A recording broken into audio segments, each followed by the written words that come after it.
مہمان کے لیے ڈنڈا۔ کہتے ہیں کسی دور افتاد دیہات میں ایک معزز مہمان آیا، بڑی او بھگت ہوئی، گاؤں کا گاؤں اس کے سامنے بچھا جا رہا تھا۔ کھانے کا وقت آیا تو انواع و اقسام کی نعمتیں اس کے سامنے دسترخوان پر لا کر چن دی گئی، ساتھ ہی ایک بڑی سی سینی میں ایک لمبا سا اور موٹا سا ڈنڈا بھی لا کر رکھ دیا گیا۔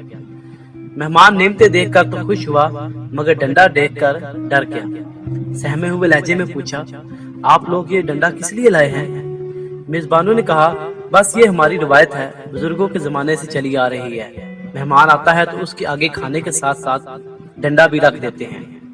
مہمان کی تسلی نہ ہوئی، اسے خوف ہوا کہ کہیں یہ تمام ضیافت کھانے کے بعد ڈنڈے سے ضیافت نہ کی جائے۔ اس نے پھر تفتیش کی، پھر بھی اس کا کچھ تو مقصد ہوگا، کچھ تو استعمال ہوگا، آخر صرف مہمان کے آگے ہی ڈنڈا کیوں رکھا جاتا ہے؟ میزبان میں سے ایک نے کہا، اے معزز مہمان، ہمیں نہ مقصد معلوم ہے نہ استعمال، بس یہ بزرگوں سے چلی آنے والی ایک رسم ہے، آپ بے خطر کھانا کھائیے۔ مہمان نے دل میں سوچا، بے خطر کیسے کھاؤں، خطرہ تو سامنے ہی رکھا ہوا ہے۔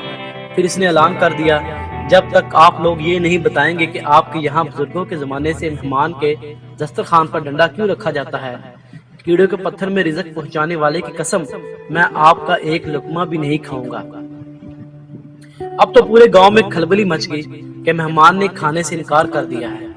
گاؤں کے ایک بزرگ بلائے گئے، انہوں نے سارا ماجرا سنا اور دسترخوان پر رکھا ہوا ڈنڈا دیکھا تو برس پڑے، ارے کم بختو، تم نے اتنا بڑا ڈنڈا لا کر رکھ دیا، اسے کم کرو، ہمارے بزرگ مہمان کے سامنے اتنا بڑا ڈنڈا نہیں رکھتے تھے۔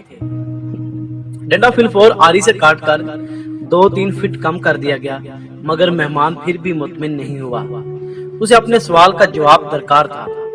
اب ایک نسبتاً زیادہ دائے گئے، انہوں نے بھی سارا ماجرا سنا، انہوں نے بھی ڈنڈا ناپ کر دیکھا اور انہوں نے بھی اعتراض کیا، ڈنڈا اب بھی بڑا ہے، ہمارے بزرگ تو مہمان کے آگے ایک چھوٹی سی پتلی سی ڈنڈی رکھا کرتے تھے۔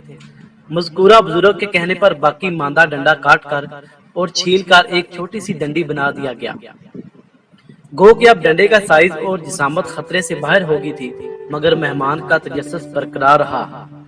اب تک آنے والے بزرگوں نے صرف سائز اور خطرات ہی کم کیے تھے، اس کا استعمال اور مقصد کوئی نہ بتا سکا۔ مہمان اب بھی کھانا زہر مار کرنے پر تیار نہ ہوا۔ اب ڈھونڈ ڈھانڈ کر گاؤں کا ایک ایسا بزرگ ڈنڈا ڈولی کر کے لایا گیا جس کے سر کے بال ہی نہیں بھویں تک سفید ہو چکے تھے۔ محتاط سے محتاط اندازے کے مطابق بھی بزرگ کی عمر 99 سال سے کم نہ ہوگی، دکھائی بھی کم دیتا تھا۔ جب انہیں ڈنڈے کی شکل و صورت اور اس کا سائز تفصیل سے بتایا گیا تو وہ بھڑک کر اپنی لاٹھی ڈھونڈنے لگا، چیخ کر بولا، ارے عقل کے اندھو، ہمارے بزرگ مہمان کے سامنے ایک چھوٹی سی پیالی میں ایک ننا منا سا تنکا رکھا کرتے تھے، تاکہ اگر مہمان کے دانتوں کے ریخوں میں گوشت کا کوئی ریزہ پھنس جائے تو وہ خلال کر کے اسے باہر نکال کرے۔ دوستو، زندگی کے کسی بھی شعبے میں کوئی نئی بات، کوئی بدعت شروع تو خلال کے تنکے سے ہی ہوتی ہے، مگر اس کے پیروکار اسے بڑھا کر لمبا سا اور موٹا سا ڈنڈا بنا دیتے ہیں اور اس پر بھی مطمئن نہیں ہوتے۔ احمد حاتب صدیقی صاحب کی تحریر، جمعہ مبارک اور مہمان کے لیے ڈنڈا سے ماخوذ۔